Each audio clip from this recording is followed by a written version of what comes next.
how did I and my daughter Kendall get into doing Muay Thai and Brazilian Jiu-Jitsu? My husband was coming to Central PA Mixed Martial Arts, and he saw the kids' class and thought, hey, let's put our daughter in. She was around 5 years old. My dad was just like, I don't want to child her, like in this sense, like a daughter who doesn't know how to defend herself. And I kind of just like liked it. Then I started taking her to the classes.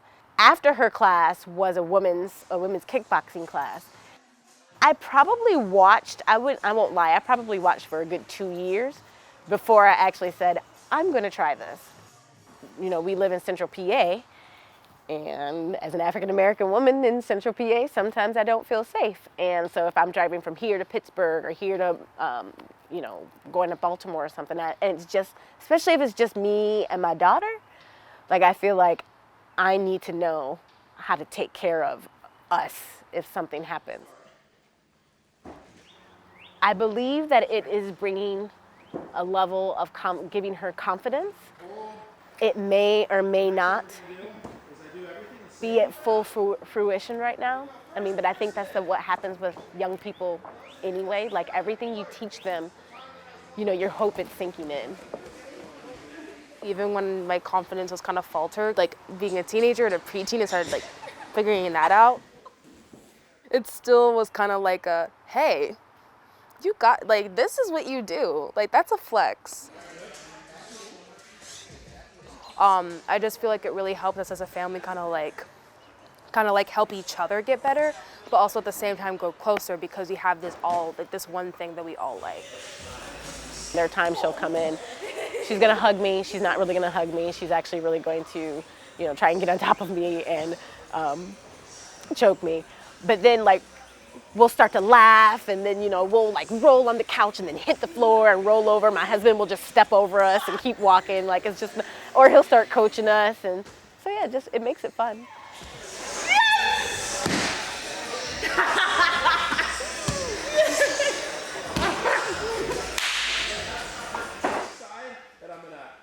The competition before last for Jiu-Jitsu, she was just having a hard time. She was just sad. She couldn't get out of it. Shoulders were slumped over. You could just see she just seemed defeated.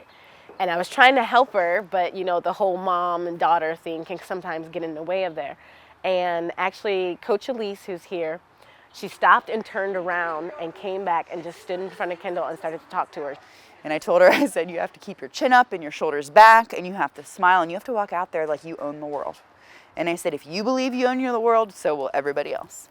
And I'm watching that. I walked away and I cried because I'm like, oh my gosh, I have a team. Because I know that sometimes she won't hear everything from me, and that's okay. But there are other great examples around here that really we help lift each other up. As women, oftentimes we are so hard on ourselves, and we don't want to make mistakes. We don't feel like we can make mistakes. Sometimes we just need reminded that we're strong enough and we're good enough, and if we lose, it's okay. If you mess up, it's okay. But what's not okay is to give up. And what's not okay is fail to reach out to our friends when they need help and when they need to be uplifted a little bit.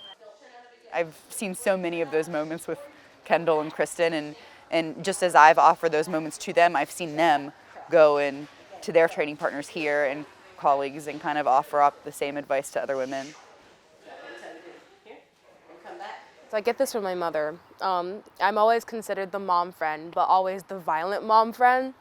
You know what I mean? Like if like someone comes up to my friend and they're like, if I hear something and it's like the wrong way, I'm like, oh, no. You know what I mean?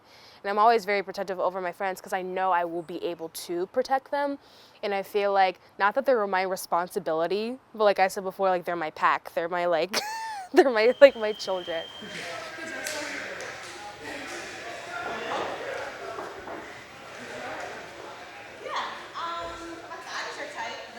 If I were to have kids, I would definitely make sure that they knew how to protect themselves and they knew that I would protect them no matter what happened.